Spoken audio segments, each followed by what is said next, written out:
In this podcast episode, the guest, Matt Taibbi, discusses various topics including his early career in journalism and professional basketball, his time in the USSR, his coverage of the subprime mortgage bubble, and the state of the world today. Matt Taibbi begins by talking about his experience playing for the Uzbek national baseball team while he was trying to be a freelance reporter in Uzbekistan.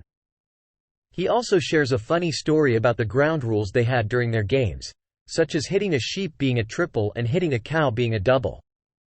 He then explains that his original career plan was to be a writer, not a reporter, and he moved to the middle of nowhere in Uzbekistan to wait for something to happen so that he could get a byline. He also talks about his time in Mongolia, where he played basketball for the Mongolian Basketball Association.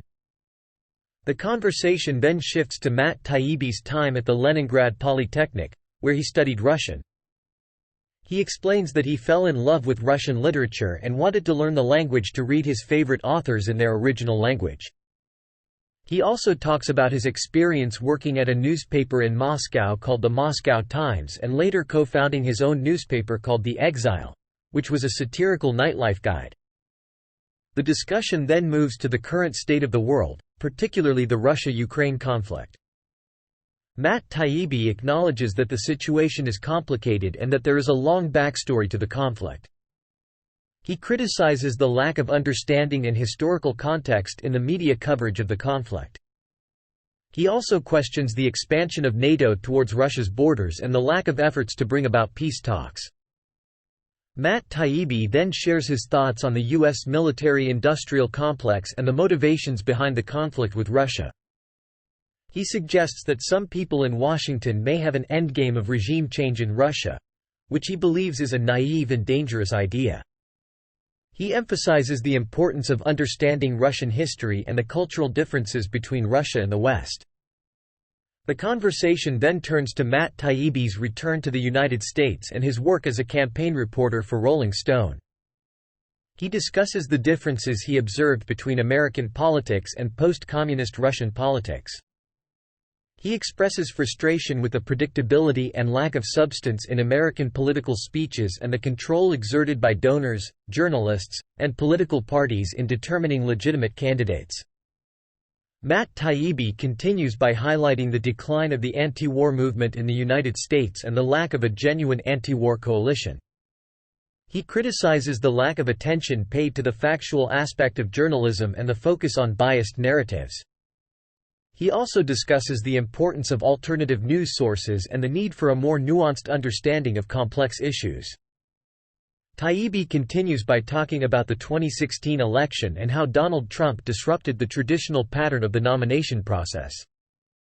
He believes that journalists, donors, and political parties were so used to controlling the nomination process that they didn't know how to respond to Trump's campaign.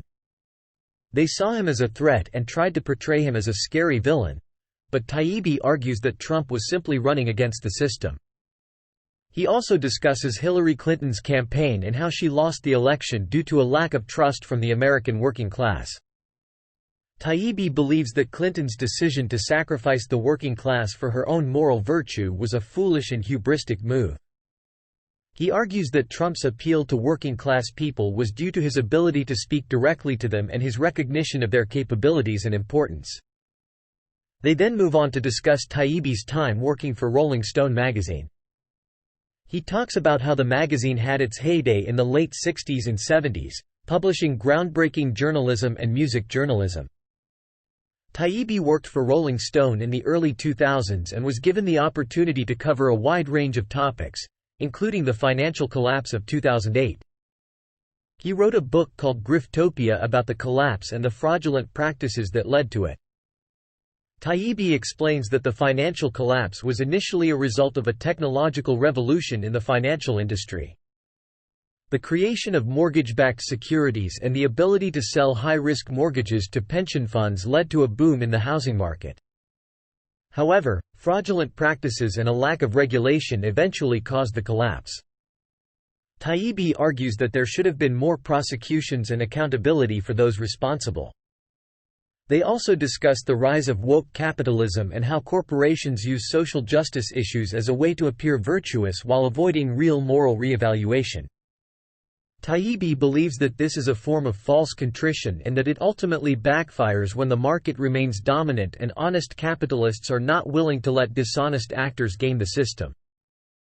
Taibbi continues by discussing the media landscape and how it has changed with the advent of the Internet.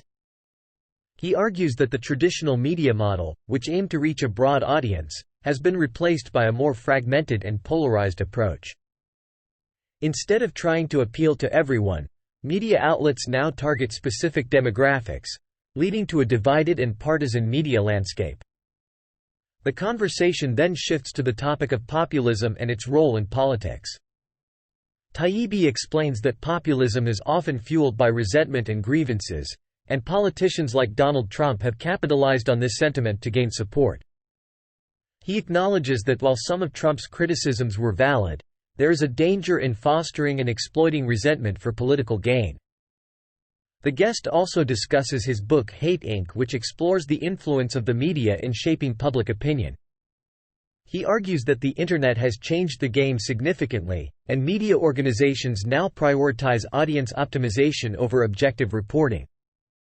This has led to a fractured media landscape where different outlets cater to specific ideological leanings, further polarizing society.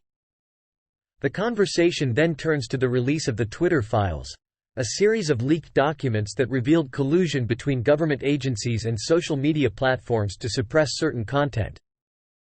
Taibbi explains that the documents showed a coordinated effort to control the flow of information and manipulate public opinion. He argues that this is a threat to free speech and calls for a public debate on how to regulate the Internet. Towards the end of the podcast, Taibbi discusses his experience participating in the Monk debates, where he and Douglas Murray debated against Michelle Goldberg and Malcolm Gladwell. He highlights the importance of free speech and the need for a robust and trustworthy media. He also criticizes the smug and superior attitude displayed by some participants during the debate. Thanks for watching. If you enjoyed the video, please like and subscribe.